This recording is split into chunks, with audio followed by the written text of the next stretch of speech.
ಏಕವ್ಯಕ್ತಿ ಮಾಲೀಕತ್ವದ ಬಗ್ಗೆ ಏನು ಮಾಡಿದ್ವಿ, ಚರ್ಚೆ ಮಾಡಕತ್ತಿದ್ವಿ ಅವ್ರಿ.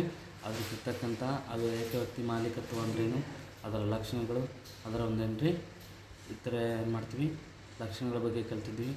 ಮತ್ತು ಏನು ಮಾಡಿದ್ವಿ, ಅವುಗಳ ನಂತರ ಅಂದರೆ ಅನುಕೂಲತೆಗಳ ಬಗ್ಗೆ ನೋಡಿದ್ವಿ ಮತ್ತು ಮಿತಿಗಳಂತ ಹೇಳ್ತೀವಿ.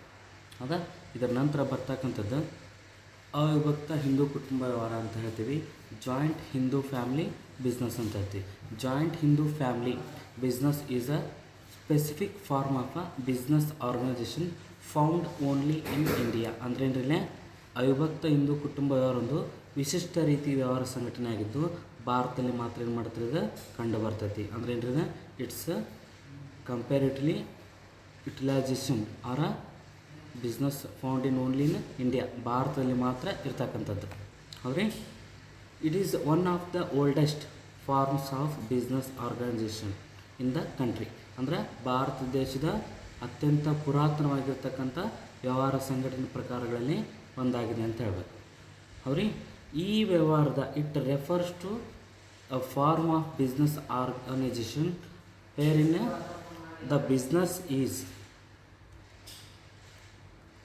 Owned or carried by the members of the Hindu undivided family, HUF ಅಂತ ಕರಿತೀವಿ. ಏನು ರೀ, ಹಿಂದೂ ಅನ್ಡಿವೈಡೆಡ್ ಫ್ಯಾಮ್ಲಿ ಅಂತ ಹೇಳ್ತೀವಿ. ಹೌದಾ. ಈ ವ್ಯವಹಾರ ಏನು ಮಾಡ್ತೀವಿ, ಒಡೆತನ ಮತ್ತು ನಿರ್ವಹಣೆ ಹಿಂದೂ ಅವಿಭಕ್ತ ಕುಟುಂಬದ ಏನು ರೀ ಸದಸ್ಯರ ಕೈಯಲ್ಲಿರುತ್ತದೆ. ಕಾನೂನಿನ ಅನ್ವಯ ಈ ಸಂಸ್ಥೆಯನ್ನು ನಿಯಂತ್ರಿಸಲಾಗುತ್ತದೆ ಅಂತ ಹೇಳ್ತಾನೆ. The business is controlled by the head of the family who is the eldest member and is called as a ಕರ್ತ. ಇಲ್ಲಿರ್ತಕ್ಕಂಥ ಕುಟುಂಬದ ಏನು ಮಾಡ್ತೀವಿ ರೀ, ಇಲ್ಲಿರ್ತಕ್ಕಂಥವ್ನ ಏನು ಕರಿತೀವಿ, ನಿಯಂತ್ರಣಕ್ಕೆ ಮುಖ್ಯಸ್ಥನ ಒಳಪಟ್ಟಿರ್ತೈತಿ, ಅವನ್ನ ಏನಂತ ಕರಿತೀವಿ, ಕರ್ತ ಅಂತ ಕರಿತೀವಿ ಅಂತ ಹೇಳ್ತಾನೆ. ಕುಟುಂಬದ ಎಲ್ಲ ಸದಸ್ಯರು ವಂಶ ಪಾರಂಪರ್ಯ ಆಸ್ತಿಯಲ್ಲಿ ಏನು ಮಾಡ್ತಾರೆ, ಸಮಾನವಾಗಿರ್ತಕ್ಕಂಥ ಮಾಲೀಕತ್ವದ ಹಕ್ಕನ್ನು ಹೊಂದಿರ್ತಾರೆ. ಎಲ್ಲರೂ ಏನು ರೀ, ಉಳಿದಿರ್ತಕ್ಕಂಥವ್ರು ನೋಡಿರಿ, ಮುಖ್ಯಸ್ಥರನ್ನ ಕರ್ತ ಅಂತ ಕರೆದ್ರೆ ಇನ್ನು ಉಳಿದವ್ರನ್ನ ಏನು ಕರಿತೀವಿ, ಸಹ ವಾರಸುದಾರರು, ಕೋ ಪ್ಯಾರೆನ್ಸರ್ಸ್ ಅಂತಲೂ ಕೂಡ ಕರಿತೀವಿ. ಅರ್ಥ ಆಗತ್ತೆ ರೀ, ಕೋ ಪ್ಯಾರೆನ್ಸರ್ಸ್ ಅಂತ ಹೇಳ್ತೀವಿ. ಇದರ ನಂತರ ಇದನ್ನು ರೀ ಇಲ್ಲೇ ಎರಡು ರೀತಿಯಾಗಿರ್ತಕ್ಕಂಥಗಳನ್ನು ಪದ್ಧತಿಗಳಂತ ಕರಿತೀವಿ. ಒಂದು ದಯಾಭಾಗ, ಇನ್ನೊಂದನ್ನು ರೀ ಮಿತಾಕ್ಷರ ಪದ್ಧತಿಗಳು. ದಯಾಭಾಗ ಪದ್ಧತಿ ಏನು ಮಾಡ್ತೀವಿ, ನಮ್ಮ ದೇಶದ ಪಶ್ಚಿಮ ಬಂಗಾಳದಲ್ಲಿ ಏನು ಮಾಡ್ತೀವಿ, ರೂಢಿ ಐತೆ ಅಂತ ಹೇಳ್ತೀವಿ. ಇಲ್ಲೇನು ಮಾಡ್ತೀವಿ, ಕುಟುಂಬದ ಪುರುಷ ಮತ್ತು ಸ್ತ್ರೀ ಸದಸ್ಯರು ಇಬ್ಬರೂ ಸಹ ವಾರಸುದಾರರು ಇದು ಅನುವು ಮಾಡಿಕೊಡುತ್ತದೆ. ಅವ್ರಿ ಮಿತಾಕ್ಷರ ಪದ್ಧತಿ ಏನು ಮಾಡುತ್ತಾ, ಪದ್ಧತಿಯು ಪಶ್ಚಿಮ ಬಂಗಾಳವನ್ನು ಹೊರತುಪಡಿಸಿ ಇಡೀ ಭಾರತ ದೇಶಕ್ಕೆ ಅನ್ವಯಿಸುತ್ತದೆ.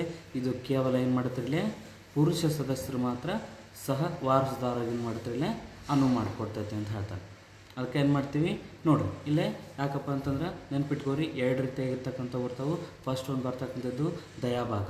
ಇಲ್ಲೇನು ಮಾಡ್ತೀವಿ, ಪುರುಷ ಮತ್ತು ಮಹಿಳೆಯರಿಗೆ ಇಬ್ಬರಿಗೂ ಕೂಡ ಏನ್ರಿ ಮಾಲೀಕರಾಗೋದು ಅಥವಾ ಮುಖ್ಯಸ್ಥರಾಗ್ತಕ್ಕಂಥ ಅವಕಾಶ ಐತಿ. ಇದನ್ನು ಹೊರತುಪಡಿಸಿ ಮಿತಾಕ್ಷರ ಅಂತಂದು ಹೇಳ್ತೀವಿ. ಇದೇನು ರೀ ಪಶ್ಚಿಮ ಬಂಗಾಳವನ್ನು ಹೊರತುಪಡಿಸಿ ಇಡೀ ಭಾರತ ದೇಶದಲ್ಲಿ ಏನು ಮಾಡ್ತೀವಿ, ಇವುಗಳನ್ನು ನಿರ್ವಹಣೆ ಮಾಡ್ತಕ್ಕಂಥದ್ದು. ಇದಕ್ಕಿಂತ ಕರ್ತೀವಿ ಮಿತಾಕ್ಷರ ಅಂತ ಹೇಳ್ತೀವಿ. ಇಲ್ಲೇ ಪುರುಷ ಪ್ರಧಾನವಾಗಿರ್ತೈತಿ ಅಂತ ಹೇಳ್ತಾನೆ. ಅರ್ಥ ಆಗುತ್ತೆ ಹೆಂಗಾರ, ಇಷ್ಟು ಮುಖಾಂತರ ಏನ್ರಿ ಇವುಗಳನ್ನು ಕಲಿತಕ್ಕಂಥದ್ದು ನೋಡಿರಿ. ಇದ್ರ ನಂತರ ಇದ್ರೇನು ರೀ ಲಕ್ಷಣಗಳ ಬಗ್ಗೆ ಬರೋಣ. ಇಲ್ಲೇನು ಮಾಡ್ತೀವಿ, ಇದಕ್ಕೂ ಕೂಡ ಏನ್ರಿ ಲಕ್ಷಣಗಳದಾವೆ. ಅದೇ ರೀತಿ ನಮ್ಮ ಅಣ್ಣ ಹೇಳಿದೆ ಅವ್ರಿ, ಇಲ್ಲಿ ಬರ್ತಕ್ಕಂಥ ಪ್ರತಿಯೊಂದು ವ್ಯವಹಾರ ಸಂಘಟನೆ ಪ್ರಕಾರಗಳಿಗೂ ಕೂಡ ಏನ್ರಿ ಲಕ್ಷಣಗಳು, ಅನುಕೂಲತೆಗಳು ಮತ್ತು ಮಿತಿಗಳು ಇವುಗಳನ್ನು ನೋಡ್ತೀವಿ ಹೌದ್ರಿ. ಇದರ ನಂತರ the following points highlight the essential characters of the joint Hindu family business ಅಂತ ಹೇಳ್ತೀವಿ. ಇಲ್ಲೇ ಮೊದಲದಾಗಿ ಬರ್ತಕ್ಕಂಥದ್ದು ಫಾರ್ಮೇಷನ್ ಅಥವಾ ಸ್ಥಾಪನೆ ಅಂತ ಹೇಳ್ತೀವಿ. For A joint Hindu family business there should be at least 2 members in the family and ancestral property to be inherited by them. The business does not require any agreement as a membership is by birth ಅಂತ ಹೇಳ್ತಾನೆ. It is governed by the Hindu Cession Act under 1956. ಅಂದರೆ ಏನ್ರಿ, ಅವಿಭಕ್ತ ಹಿಂದೂ ಕುಟುಂಬ ವ್ಯವಹಾರ ಸಂಸ್ಥೆಯಲ್ಲಿ ಕನಿಷ್ಠ ಪಕ್ಷ ಇಬ್ಬರು ಸದಸ್ಯರಿರಬೇಕು ಮತ್ತು ವಂಶ ಪಾರಂಪರ ಆಸ್ತಿ ಇರಬೇಕು. ಅಂದ್ರೆ ಹಿಂದಿನಿಂದ ನಾವು ಅಂತಿರ್ತೀವಲ್ರಿ ಆಡು ಭಾಷೆ ಒಳಗೆ ಅಜ್ಜ ಮುತ್ತಾಜನೇನ್ರಿ ಆಸ್ತಿ ಅಂತ ಹೇಳ್ತೀವಿ. ಹೌದಾ. ಈ ವ್ಯವಹಾರಕ್ಕೆ ಸಂಬಂಧಿಸಿದಂತೆ ಯಾವುದೇ ರೀತಿಯಾಗಿರ್ತಕ್ಕಂಥ ಒಪ್ಪಂದದ ಅವಶ್ಯಕತೆ ಇರುವುದಿಲ್ಲ. ಜನರಿಂದ ಸದಸ್ಯತ್ವ ಸಿಗುವುದರಿಂದ ಇದು ಹಿಂದೂ ಉತ್ತರಾಯುಕ್ತ ಕಾಯ್ದೆ ಅಡಿ ಏನಾಗುತ್ತೆ ರೀ 1956 ಅನ್ವಯ ಏನಾಗುತ್ತೆ ನಿಯಂತ್ರಣಕ್ಕೆ ಒಳಪಡುತ್ತಾ ಅಂದ್ರೆ ಕಾನೂನು ಒಳಪಡುತ್ತೆ ಅಂತ ಹೇಳ್ಬೋದು. ಅರ್ಥ ಆಗುತ್ತೆ ರೀ. ಇದ್ರ ನಂತರ ಇದು ಸಂಬಂಧಪಡ್ತಕ್ಕಂಥದ್ದು ಲಯಬಿಲಿಟಿ ಅಂತ ಹೇಳ್ತೀವಿ. ಲಯಬಿಲಿಟಿ ಏನು ರೀ?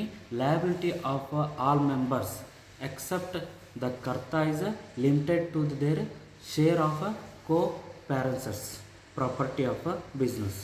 The karta however has the unlimited liability. ಇಲ್ಲಿರ್ತಕ್ಕಂಥ ಹಿಂದೂಗಳನ್ರಿ ಕರ್ತನ ನಿಯಂತ್ರಣಕ್ಕೆ ಒಳಪಟ್ಟಿರ್ತದೆ.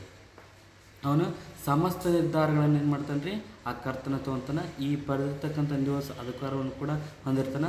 ಆ ಥರ ನಿರ್ಧಾರವು ಇತರ ಸದಸ್ಯರನ್ನು ನಿರ್ಬಂಧಿಸುತ್ತದೆ.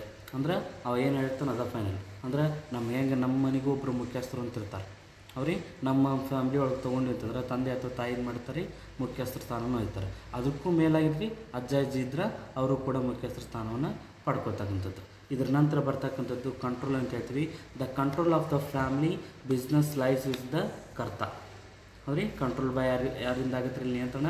ಅಲ್ಲಿರ್ತಕ್ಕಂಥ ಒಂದು ಕರ್ತನ ನಿಯಂತ್ರಣಕ್ಕೆ ಒಳಪಟ್ಟಿರುತ್ತದೆ. ಸಮಸ್ತ ನಿರ್ಧಾರಗಳನ್ನು ಕೂಡ ಏನು ಮಾಡ್ತಾನೆ ಅವ ತೆಗೆದುಕೊಳ್ತಾನೆ. ಅವ್ರಿಗೆ ಈ takes all the decision and authorised to manage the business. ತಮ್ಮ ಏನ್ರಿ ಅವಿಭಕ್ತ ಹಿಂದೂ ಕುಟುಂಬ ಯಾರಿಗೆ ಸಂಬಂಧಪಟ್ಟಿರ್ತಕ್ಕಂಥ ಎಲ್ಲವುಗಳನ್ನು ಅವನೇನು ಮಾಡ್ತಾನೆ ರೀ? ನೋಡ್ಕೋತಾನೆ ಅಂತ ಹೇಳ್ತಾನೆ. ಇದು ಏನ್ರಿಲೇ ನಡೀತಕ್ಕಂಥದ್ದು. ಇದರ ನಂತರ ಕಂಟಿನ್ಯೂಟಿ ಅಂತ ಹೇಳ್ತೀವಿ. The business continuities even after the death of the karta as the next eldest member takes up on the position of a karta ಅಂತ ಹೇಳ್ತಾನೆ. ಅಂದ್ರೆ ಏನ್ರಿಲೇ ಮುಂದುವರಿಕೆ ಕರ್ತನ ಮರಣ ನಂತರ ಅಲ್ಲಿರ್ತಕ್ಕಂಥ ಕರ್ತ ಅಂತ ಮುಖ್ಯಸ್ಥ ತೀರ್ಕೊಂಡ ನಂತರ ಆತನ ಕೋ ಪ್ಯಾಸೆಂಜರ್ಸ್ ಅಂತ ಹೇಳ್ತೀವಿ. ಅಂದರೆ ಸಹವಾರಸ್ದಾರರು, ಅವರಲ್ಲಿ ಯಾರು ದೊಡ್ಡವರು ಇರ್ತಾರೆ ಅಥವಾ ಹಿರಿಯ ಸದಸ್ಯರನ್ನು ಅಲ್ಲೇನು ಮಾಡ್ತಾರಿಲ್ಲ ಮುಖ್ಯಸ್ಥನಾಗಿ ಅಥವಾ ಏನ್ರಿ ಕರ್ತನಾಗಿ ಏನು ಮಾಡೋಕ್ಕಾಗುತ್ತಾ ವಹಿಸ್ಕೋಬೇಕಾಗುತ್ತಾ ಅಂತ ಹೇಳ್ತಾನೆ. ನೋಡಿರಿ, ವ್ಯವಹಾರವು ಸ್ಥಿರಗೊಳ್ಳುವುದರ ಮೂಲಕ ಮುಂದುವರಿಯುತ್ತದೆ. ಆದರೂ ಸದಸ್ಯರ ಪರಸ್ಪರ ಒಪ್ಪಿಗೆಯಿಂದ ಇಲ್ಲೇನು ಮಾಡೋದ್ರಲ್ಲೇ ವಿಸರ್ಜಿಸಬಹುದು. ಹೌದಾ? ಇದೇನ್ರಿ be terminated with the mutual consent of the members ಅಂತ ಹೇಳ್ತಾನೆ. ಅರ್ಥ ಆಗತ್ತೆ ಹಂಗಾರ. ಇದ್ರ ನಂತರ ಇನ್ನೊಂದು ಇನ್ನೊಂದು ಪಾಯಿಂಟ್ ಬರ್ತೈತಿ, ಅಪ್ರಾಪ್ತ ಸದಸ್ಯರು ಅಥವಾ ಮೈನರ್ ಮೆಂಬರ್ಸ್ ಅಂತ ಹೇಳ್ತೀವಿ. ಅವ್ರಿ ಇಲ್ಲಿ ಮೈನರ್ ಮೆಂಬರ್ಸ್ ಅಂತಂದ್ರೆ the inclusions of an individual into the business occurs due to the birth in Hindu ಅಂಡ್ರಿ undivided family. Hence minors can also be members of the business. ನೋಡಿರಿ, ಇಲ್ಲಿ ಮೈನರ್ಸ್ ಮೆಂಬರ್ಸ್ ಅಂತಂದ್ರೆ ಅಪ್ರಾಪ್ತ ಸದಸ್ಯರು ಅಂತ ಹೇಳ್ತೀವಿ. ಮೈನರ್ ಮೆಂಬರ್ಸ್ ಅಂದ್ರೆ ಅವಿಭಕ್ತ ಹಿಂದೂ ಕುಟುಂಬ ವ್ಯವಹಾರ ಸಂಸ್ಥೆಯ ಸದಸ್ಯತ್ವವು ಈ ಕುಟುಂಬದಲ್ಲಿ ಜನಿಸಿದ ತಕ್ಷಣ ದೊರೆಯುತ್ತದೆ ಅಂತದ. ಅಂದರೆ ಹುಟ್ಟಿದಾಗಿನಿಂದ ಏನು ಕೊಡ್ತಾರೆ? ಅವರು ಸದಸ್ಯತ್ವ ಕೊಡ್ತಾರೆ. ನಾವು ಫಾರ್ ಎಕ್ಸಾಂಪಲ್ ಎಲೆಕ್ಷನ್ ಓಟ್ ಹಾಕಬೇಕಾಗಿತ್ತು ಅಂತಂದ್ರೆ ಹೆಂಗೆ 18 ವರ್ಷ ಆಗಿರಬೇಕು. ಅಲ್ಲೇನ್ರಿ ಆ ಸದಸ್ಯರು ಹಿಂದೂ ಇಂಡಿವಿಡ್ ಫ್ಯಾಮಿಲಿ ಒಳಗೆ ಇದಾಗಬೇಕಾಗಿತ್ತು ಅಂತಂದ್ರೆ ಅವುಗಳನ್ನು ನೋಡ್ಕೊಳ್ತಕ್ಕಂಥದ್ದು, ಇದ್ರ ಮುಖಾಂತರ ಅವುಗಳನ್ನು ಕಲಿತಕ್ಕಂಥದ್ದು. ಅರ್ಥ ಆಗುತ್ತೆ ಹಂಗಾರೆ. ಅಪ್ರಾಪ್ತ ಸದಸ್ಯರು ಇದಿಷ್ಟು ಏನ್ರಿ ಇದರ ಒಂದು ಲಕ್ಷಣಗಳು. ಇದರ ನಂತರ ಬರ್ತಕ್ಕಂಥದ್ದು ಅನುಕೂಲತೆಗಳು ಅಂದರೆ ಮೆರಿಟ್ಸ್ ಅಂತ ಹೇಳ್ತೀವಿ. The advantages of the joint Hindu family business or as follows ಅಂತ ಹೇಳ್ತೀವಿ. ಅವ್ರಿಗೆ ಇಲ್ಲೇನು ಮಾಡ್ತೀವಿ? ಅನುಕೂಲತೆಗಳು ಕೂಡ ಅದಾವೆ. ಅವ್ರಿಗೆ ಪರಿಣಾಮಕಾರಿ ನಿಯಂತ್ರಣ ಎಫೆಕ್ಟಿವ್ ಕಂಟ್ರೋಲ್ ಅಂತ ಹೇಳ್ತೀವಿ. ಅಂದ್ರೆ ದ ಕರ್ತ has the absolute decision making power. ಇಲ್ಲಿ ಕರ್ತ ಏನು ಮಾಡಿರ್ತಾನ್ರಲ್ಲೇ ತಾನೇನು ಮಾಡ್ತಾನೆ? ಕರ್ತನು ತೀರ್ಮಾನಗಳನ್ನು ತೆಗೆದುಕೊಳ್ಳುವ ಸಂಪೂರ್ಣ ಅಧಿಕಾರವನ್ನು ಹೊಂದಿರುತ್ತಾನೆ ಅಂತ ಹೇಳ್ತಾನೆ. ಅದ್ರ ನಂತರ ಏನು ಮಾಡ್ತೀವಿ? ನೋಡಿರಿ, ಇಲ್ಲಿರ್ತಕ್ಕಂಥ ಅದಕ್ಕೆ ಏನು ಮಾಡ್ತೀವಿ? This avoids to conflict the among the members as no one can interface with the is right to decide. These also leads to prompt and flexible decision making. ಅಂದ್ರೇನ್ರಿ, ಇಲ್ಲಿರ್ತಕ್ಕಂಥ ಆತನ ನಿರ್ಧಾರ ತೆಗೆದುಕೊಳ್ಳುವ ಹಕ್ಕಿನಲ್ಲಿ ಯಾರು ಕೂಡ ಏನು ಮಾಡೋಕ್ಕಾಗಿಲ್ಲ, ಮಧ್ಯಪ್ರವೇಶ ಆಗಿಲ್ಲ. ಈ ಫಾರ್ ಎಕ್ಸಾಂಪಲ್ ನಮ್ಮ ಮನೆಯೊಳಗೇನ್ರಿ ನಮ್ಮ ಹಿರಿಯರು ನಿರ್ಧಾರ ತಗೋತಾರೆ, ಅವಕ್ಕೆ ನಾವೇನಾಗಲ್ಲ ಭಾಗವಹಿಸೋಕೆ ಹೋಗಿಲ್ಲ. ಅವ್ರೇನು ಹೇಳ್ತಾರೆ ಅದು ಫೈನಲ್. ಅದೇ ರೀತಿಲಿ ಏನು ಮಾಡ್ತೀವಿ? ಕರ್ತ ಏನು ಡಿಸಿಷನ್ ತಗೋತಾನೆ ಅವ್ನ ಹಕ್ಕಿನೊಳಗೆ ಯಾರು ಕೂಡ ಏನ್ರಿ ನಾವಿಲ್ಲೇ ಅಬ್ಜೆಕ್ಷನ್ ಮಾಡೋಂಗಿಲ್ಲ ಅಂತ ಹೇಳ್ತದೆ. ಅರ್ಥ ಆಗುತ್ತೆ ಹಂಗಾರೆ. ಇದ್ರ ಮುಖಾಂತರ ನೋಡಿರಿ ಅದಕ್ಕೆ ಏನು ಮಾಡ್ತೀವಿ? ಇದರಿಂದ ಏನಾಗುತ್ತೆ ರೀ? ಸಕಾಲಿಕ ಅಂದರೆ ಸಮಯಕ್ಕೆ ತಕ್ಕ ಹಾಗೆ, ನಮನೀಯ ಅಂದರೆ ಹೊಸ ಹೊಸ ನಿರ್ಧಾರಗಳನ್ನು ತೆಗೆದುಕೊಳ್ಳೋಕೆ ಏನಾಗುತ್ತೆ ರೀ ಸಾಧ್ಯವಾಗ್ತಕ್ಕಂಥದ್ದು. ಅರ್ಥ ಆಗುತ್ತೆ ಹಂಗಾರೆ. ಇದ್ರ ನಂತರ ಬರ್ತಕ್ಕಂಥದ್ದು ವ್ಯವಹಾರದ ನಿರಂತರ ಅಸ್ತಿತ್ವ ಅಂತ ಹೇಳ್ತೀವಿ. ಅಂದ್ರೆ ಕಂಟಿನ್ಯೂಡ್ ಬಿಸ್ನೆಸ್ ಎಕ್ಸ್ಟೆನ್ಷನ್ ಅಂತ ಹೇಳ್ತೀವಿ. ಅಂದರೆ ಇಲ್ಲಿರ್ತಕ್ಕಂಥ ಡೆತ್ ಆಫ್ ದ ಕರ್ತ will not affect the business as in ರೀ ನೆಕ್ಸ್ಟ್ ಎಲ್ಡೆಸ್ಟ್ ಮೆಂಬರ್ ಅಂತ ಹೇಳ್ತೀವಿ. ವಿಲ್ ದೆನ್ ವೇಕಪ್ ಎನ್ ರೀ ಪೊಸಿಷನ್ ಹೆನ್ಸ್ ಅಂತ ಹೇಳ್ತೀವಿ. ಹೌದ್ರಿ, ಇದ್ರ ಮುಖಾಂತರ ತಿಳ್ಕೊಳ್ತಕ್ಕಂಥದ್ದು ಏನಪ್ಪ ಅಂತಂದ್ರೆ ಇಲ್ಲೇನು ಮಾಡ್ತೀವಿ, ಯಾಕಂತಂದ್ರೆ ಆಪ್ರೇಷನ್ಸ್ ಆಫ್ ಏನ್ ರೀ not terminated and continue to of business is not threatened ಅಂತೀವಿ. ಅಂದ್ರೆ ವ್ಯವಹಾರದ ನಿರಂತರ ಅಸ್ತಿತ್ವ ಅಂತ ಹೇಳ್ತೀವಿ. ಕರ್ತನ ಮರಣದ ನಂತರ ಸಂಸ್ಥೆಯ ವ್ಯವಹಾರಕ್ಕೆ ಯಾವುದೇ ಧಕ್ಕೆ ಉಂಟೆ ಆಗೋದಿಲ್ಲ, ಅಥವಾ ಅಲ್ಲೇನ್ರಿ ಎಕ್ಸಿಟ್ ಆಗಂಗಿಲ್ಲ ಅಥವಾ ಕ್ಲೋಸ್ ಆಗಂಗಿಲ್ಲ. ಯಾಕಂತಂದ್ರೆ ಅದ್ರ ನಂತರ ಇರ್ತಕ್ಕಂಥ ಹಿರಿಯ ಸದಸ್ಯ ಕರ್ತನ ಸ್ಥಾನವನ್ನು ಅಲಂಕರಿಸ್ತಾನೆ. ಆದ್ದರಿಂದ ಅದರ ನಂತರ ಸಂಸ್ಥೆಯೂ ಕೂಡ ಏನಾಗುತ್ತೆ ರೀ ಕೊನೆಗೊಳ್ಳುವುದಿಲ್ಲ. ಸಂಸ್ಥೆ ವ್ಯವಹಾರಕ್ಕೆ ಮುಂದುವರಿಕೆಗೆ ಯಾವುದೇ ರೀತಿಯಾಗಿರ್ತಕ್ಕಂಥ ಭಯ ಇರುವುದಿಲ್ಲ ಅಂತ ಹೇಳ್ತಾನೆ. ಅರ್ಥ ಆಗತ್ತೆ ರಂಗರ. ಇದರ ನಂತರ ಬರ್ತಕ್ಕಂಥದ್ದು ಸದಸ್ಯರ ಮಿತ ಹೊಣೆಗಾರಿಕೆ, ಲಿಮಿಟೆಡ್ ಲಯಬಿಲಿಟಿ ಆಫ್ ಮೆಂಬರ್ಸ್ ಅಂತ ಹೇಳ್ತೀವಿ. ಅಂದ್ರೆ ಕರ್ತನ ಹೊರತಾಗಿ ಉಳಿದ ಎಲ್ಲ ಸದಸ್ಯರ ಹೊಣೆಗಾರಿಕೆಯು ಅವನಿಗೆ ಸಂಸ್ಥೆಯಲ್ಲಿ ದೊರೆಯುವ ತಮ್ಮ ಪಾಲಿನ ಆಸ್ತಿಗಷ್ಟೇ ಸೀಮಿತವಾಗಿರುತ್ತದೆ.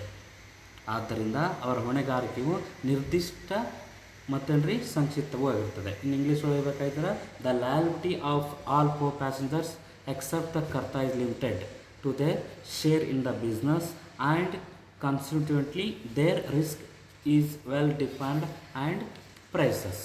ಹೌದ್ರಿ, ಯಾಕಂತಂದ್ರೆ ಅಲ್ಲಿರ್ತಕ್ಕಂಥ ಕರ್ತನ ಹೊರತಾಗಿ ಉಳಿದ ಎಲ್ಲ ಸದಸ್ಯರು ಕೂಡ ಏನ್ರಿ ಅವರಿಗೆ ಸಂಸ್ಥೆಯಲ್ಲಿ ದೊರೆಯುವ ತಮ್ಮ ಪಾಲಿನ ಆಸ್ತಿಗಷ್ಟೇ ಏನಾಗಿರ್ತಾರೆ, ಅವರು ಸೀಮಿತರಾಗಿರ್ತಾರೆ. ಆದ್ದರಿಂದ ಅವರ ಹೊಣೆಗಾರಿಕೆಯು ಸಂಕ್ಷಿಪ್ತವೂ ಮತ್ತು ಏನ್ರಿ ನಿರ್ದಿಷ್ಟವಾಗಿರುತ್ತದೆ ಅಂತ ಹೇಳ್ತಾನೆ.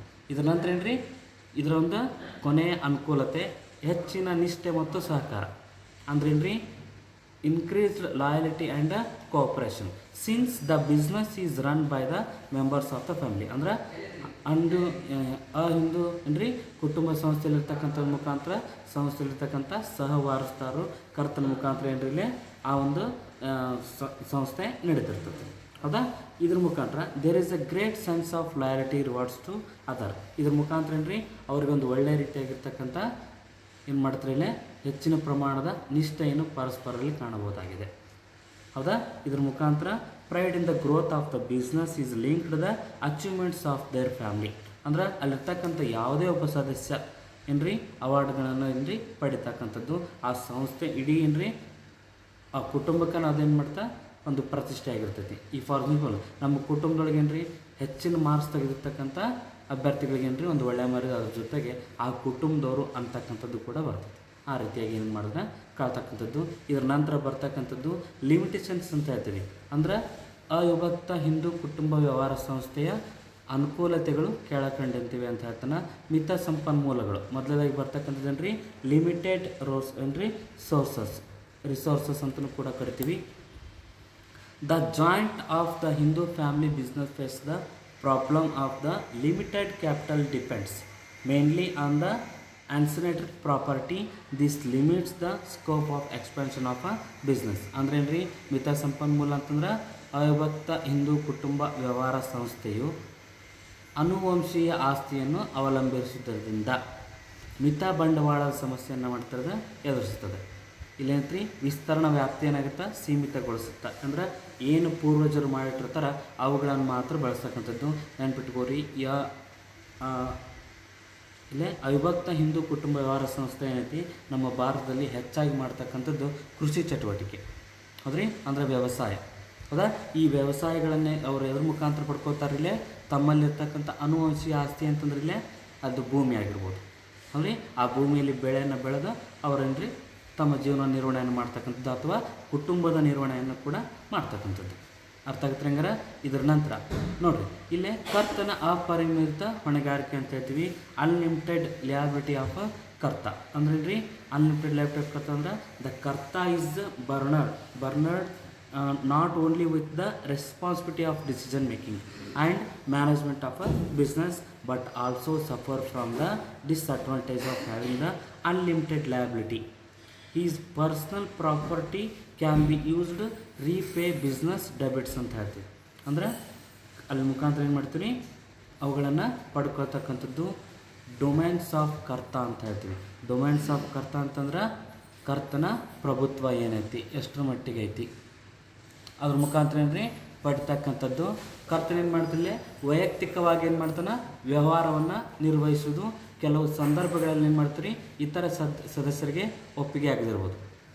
ಹೌದ್ರಿ, ಇದು ಸದಸ್ಯರಲ್ಲಿ ಏನು ಮಾಡುತ್ತಾ ಭಿನ್ನಾಭಿಪ್ರಾಯಗಳನ್ನು ಉಂಟು ಮಾಡುತ್ತಾ ಇದು ಕುಟುಂಬದ ಘಟಕವು ಒಡೆದು ಹೋಗೋದಕ್ಕೇನ್ರಿ ಇದು ಕಾರಣ ಆಗ್ಬೋದು. ಹೌದಾ. ಇದರ ನಂತರ ಬರ್ತಕ್ಕಂಥದ್ದು ಮಿತ ಆಡಳಿತ ಸಾಮರ್ಥ್ಯ ಅಂತ ಹೇಳ್ತೀವಿ. ಲಿಮಿಟೆಡ್ ಮ್ಯಾನೇಜರಿಯಲ್ ಸ್ಕಿಲ್ಸ್ ಅಂದ್ರೆ ಇಲ್ಲಿರ್ತಕ್ಕಂಥ ಕರ್ತನು ನಿರ್ವಹಣೆಯ ಎಲ್ಲ ಕ್ಷೇತ್ರಗಳಲ್ಲಿ ಏನು ಮಾಡೋದಿಲ್ಲ ಪರಿಣಿತರಾಗಲು ಸಾಧ್ಯವಾಗಿರುವುದಿಲ್ಲ. ಅದ್ರ ಪ್ರಕಾರ ಏನು ಮಾಡೋಕ್ಕಾಗುತ್ತಾ ಸೂಕ್ತವಲ್ಲದ ಅವನ ತೀರ್ಮಾನಗಳಿಂದ ವ್ಯವಹಾರವು ಹಿನ್ನಡೆಯನ್ನು ಅನುಭವಿಸಬೇಕಾಗುತ್ತದೆ. ಪರಿಣಾಮಕಾರಿಯಾದ ತೀರ್ಮಾನವನ್ನು ತೆಗೆದುಕೊಳ್ಳಲು ಏನು ಮಾಡ್ತಾನೆ ಕರ್ತನ ಅಸಮರ್ಥನಾದಾಗ ಲಾಭವು ಕಡಿಮೆಯಾಗುತ್ತದೆ ಅಥವಾ ನಷ್ಟ ಉಂಟುವಾಗುವ ಸಾಧ್ಯತೆ ಇರುತ್ತದೆ. ಇವು ಇಷ್ಟೇನು ಹೆಂಗಾರ ಇಲ್ಲಿ ತನಕ ಹೇಳ್ತಕ್ಕಂಥದ್ದು ಅವಿಭಕ್ತ ಹಿಂದೂ ಕುಟುಂಬ ವ್ಯವಹಾರ ಸಂಸ್ಥೆಯ ಲಕ್ಷಣಗಳು. ನೆನಪಿರಲಿ, ಇಲ್ಲೇ ಅವಿಭಕ್ತ ಹಿಂದೂ ಕುಟುಂಬ ಏನಾಗಿರ್ತೈತೆ ರೀ, ಒಬ್ಬ ಏನ್ರಿ ಇಲ್ಲಿ ಮಿನಿಮಮ್ ಎಷ್ಟು ಸದಸ್ಯರು ಇರಬೇಕು, ಇಬ್ಬರು ಸದಸ್ಯರು ಇರಬೇಕು. ಮತ್ತೇನು ರೀ ವಂಶ ಪಾರಂಪರಿಕವಾಗಿರ್ತಕ್ಕಂಥ ಆಸ್ತಿ ಇರಬೇಕು, ಪ್ರಾಪರ್ಟಿ ಇರಬೇಕು, ಆನ್ಸೆಂಟ್ ಪ್ರಾಪರ್ಟಿ ಅಂತ ಹೇಳ್ತೀವಿ. ಅದ್ರ ನಂತರ ಏನು ರೀ ಇದು ಕೇವಲ ಭಾರತದಲ್ಲಿ ಮಾತ್ರ ಕಂಡುಬರುತ್ತೆ ಅಂತ ಹೇಳ್ತೀವಿ. ಆದರೆ ಈ ಒಂದು ದಿನದೊಳಗೆ ಇಂಥ ಕುಟುಂಬಗಳ ಸಂಖ್ಯೆ ಭಾಳ ವಿರಳ ಅಂದ್ರೆ ಕಡಿಮೆ ಅದು. ಅರ್ಥ ಆಗುತ್ತೆ ಹಂಗಾರೆ ಇದು ಮಾಡ್ತೀವಿ ನೋಡಿರಿ. ಇನ್ನು ನೆಕ್ಸ್ಟ್ ಬರ್ತಕ್ಕಂಥದ್ದು ಪಾರ್ಟ್ನರ್ಶಿಪ್ ಅದನ್ನೇ ಮಾಡೋಣ ರೀ ನೆಕ್ಸ್ಟ್ ಕ್ಲಾಸ್ ಒಳಗೆ ನೋಡೋಣ. Thank you.